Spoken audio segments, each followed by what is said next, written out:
Hello, parents. I'm Erica Desper of Confident Parenting, where we help families get more sleep, tackle potty training, and connect to a village of additional parenting resources. If you're watching this video, you are probably thinking about diving into potty training with your toddler or your preschooler, which is great. I just wanted to stop in with a few things that you should consider before you dive in. So, tip number one, you want to prepare your mindset and make sure that you are ready. So most of us are focused on our kiddos' readiness and interest and excitement. And while that is important and helpful, we have to be realistic that we, the parents, are going to have the burden of the process on us until learning happens and our kiddo catches on and they have that light bulb moment.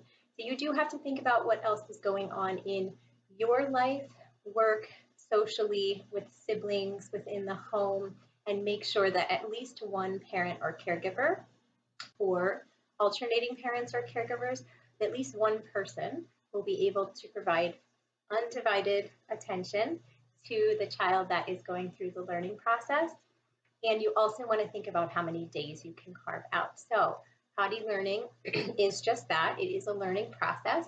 There is no way for us to know how long it will take for each kiddo to really catch on to the point that the burden of the process shifts from you to them. So if we were talking about learning to walk, we could easily understand that some children are going to catch on in a day or a few days, and others are going to take much longer to put all the steps together smoothly and efficiently without falling over, right? So potty learning is very similar. While there are many methods that would claim that your child can master it in 3 days, and that is possible, I would not necessarily make that your expectation. And we want learning to solidify at home where your child is most comfortable for as long as you can carve out before we have to start leaving the house, getting in the car, going to school, entertaining guests, going to someone else's home.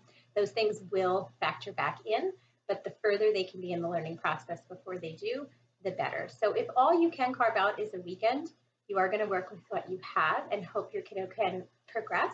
But if you can carve out a 3 or 4 day weekend, wait for a break or a holiday, take some time off from work, maybe wait for a daycare or a school break, that would be even better. When you have a clock ticking over your head, it may add some pressure to the process and therefore some pressure to you and your kiddo. So tip number one, realize that this is a learning process. We don't know exactly how long it will take, and therefore the more time you can carve out, the better.